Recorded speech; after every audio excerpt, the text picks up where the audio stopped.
Hi everyone, welcome to the Faculty Assistant Mentoring Program, and this is Alina Yang. So now you can put a face with all the emails that you have been receiving. I just want to first thank you for taking your time to mentor a student. It means a lot to the program and it means a lot to the students. So in this presentation, I am going to go through some of the important information that you will need to know as a mentor, and then always feel free to contact me if you have additional questions or need clarification, okay? All right. So this is a career exploration program, and this program is targeting specifically towards the teacher education pipeline. In this program, students will shadow and work alongside you. So just a clarification, this program is not for people who have declared a major in education. Your major can be in something else, and you can still participate in the program. So this program was created to tackle a couple of challenges the teaching profession is currently facing. The first is the teacher shortage we are experiencing in California. So as you can see on the map, California is experiencing the largest teacher shortage in the US. Matter of fact, a survey in 2016 found that 75% of school districts looking to hire teachers could not find qualified teachers to fill their openings. And there are specific fields of teaching that we lack in the most. One is STEM, which stands for science, technology, engineering, and mathematics. The other one is special education. The third one is bilingual education. And then the last one is CTE, which is career technical education. The other challenge the teaching profession is facing is the lack of a diverse workforce that makes up the teaching profession. So today's classroom is, as you all know, becoming more diverse, and unfortunately, the teaching workforce has not been able to reflect this diversity. So one objective of this program is to make the teaching profession a possibility for minorities and male students. It is vital for students to see that the person standing in front of the classroom looks like them. This way, students are able to visualize their own success through these individuals. So just a few quick notes. Compensation, each of you will be compensated with a $400 work stipend per student. You can have up to 2 students if we have the need for it, and if you're willing to take on 2 students. And if you do, then you will be compensated with an $800 stipend. So if this is something that you are willing to do, let me know if the need arises, because we still have students signing up for the program. So what is your role and your responsibilities as a mentor? So one of the things I'm going to have you do with your mentee is meet with them on a weekly basis. And I will actually go into detail what that will look like at the end of this slide presentation. Another role and responsibility that we need you to be able to do while working with your mentee is to get to know them. This is really important because when you get to know your mentee, you can determine appropriate activities and readiness level or assign responsibilities for your mentee. All mentees are going to come in with different background experiences. They're going to have different level of readiness. Some feel confident being in front of their peers, presenting in front of them. Others, this is their first experience. And so getting to know where your mentee is going to help you determine what is going to be appropriate for them. So some of the things I suggest that you do is, find out what experience they have with teaching, find out what is their level of comfort when presenting to peers, and then work from there. What are in the subject area that they have selected, which is the area that you are in, find out their level of competency, okay? We hope that they all selected an area that they felt competent in. However, that's not always the case. And so if your student is competent, they're going to be able to assist you in the content area more. If they're not as competent, that's okay. They can do more of watching and job shadowing and things like that. And then also find out about their communication skills. Is this something that they are proficient in? And if it's not, how can you help them build that while they are working with you so that they will become more effective when it comes to presenting and lecturing in front of students. So these are just some suggestions of ways that you can get to know your mentees so you can help come up with appropriate activities to help them.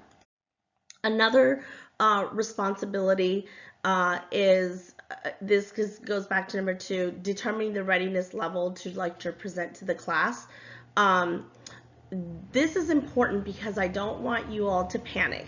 And I'm not asking you to hand over your class. I'm not asking you to, allow the mentee to take over because they are really just doing a job exploration of shadowing you and watching you. You have to determine if they're ready for that, okay? So there's absolutely no pressure for mentees to lecture or present to the class at all. Again, some mentors come into the program with a high level of readiness while others do not. So I don't want you to feel like this is something they have to do.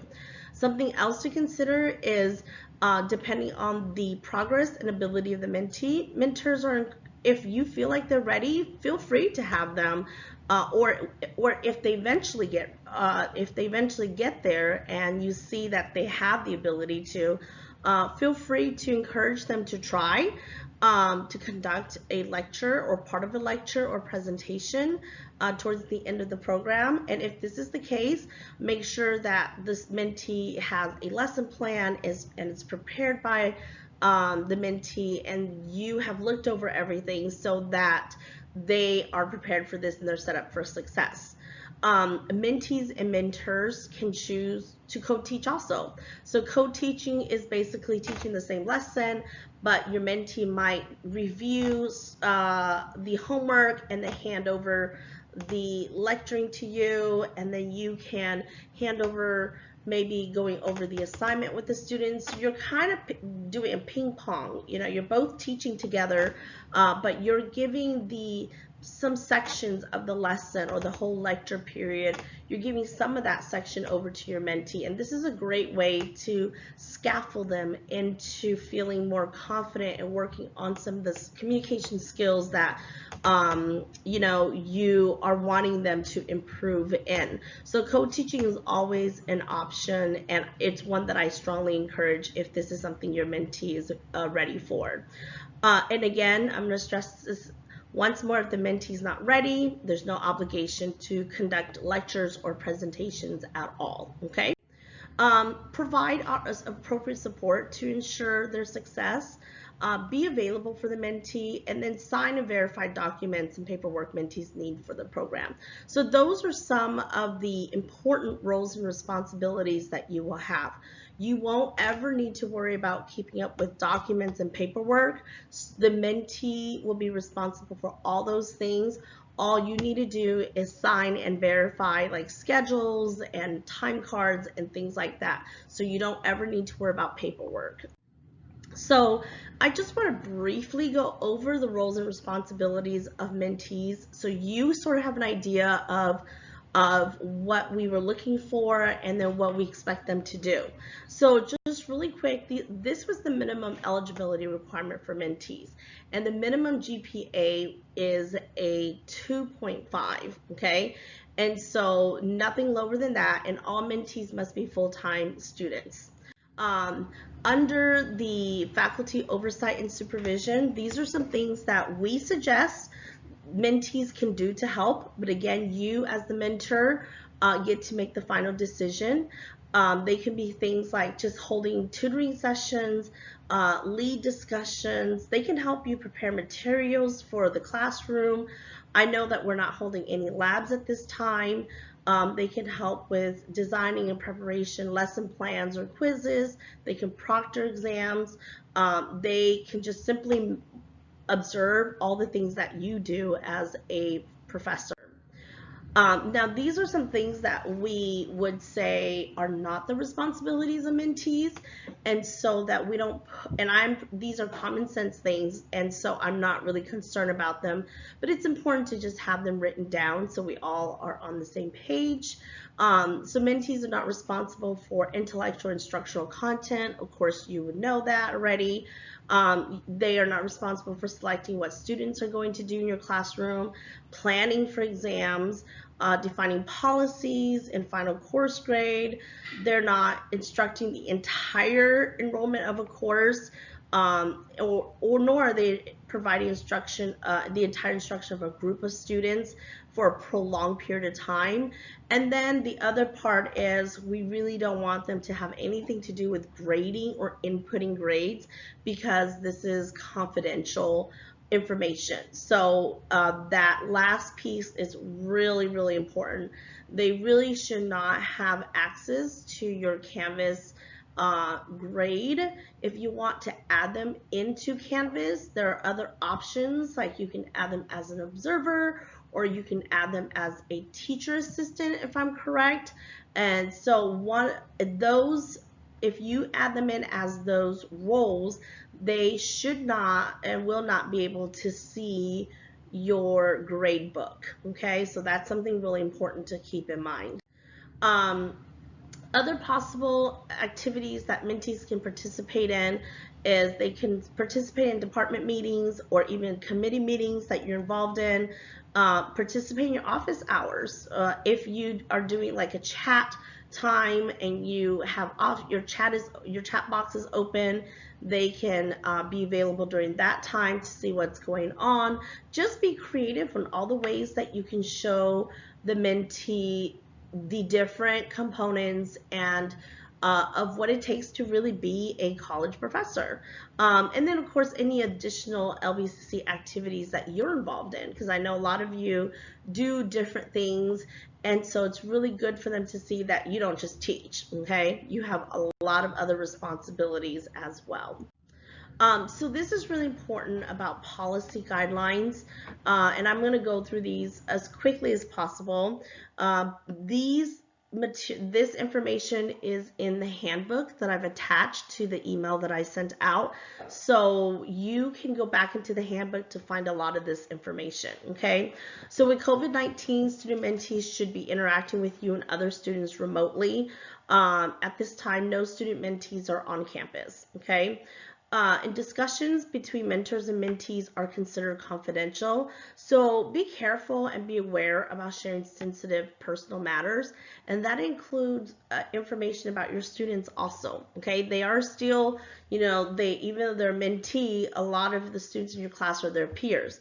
So just be careful what you discuss with them about when it comes to these things. If you have a concern and you feel it is beyond your ability to handle it, always come out to me and reach out to me, and I can help give you some direction, and I would definitely be involved in the process to help resolve any issues that you might have.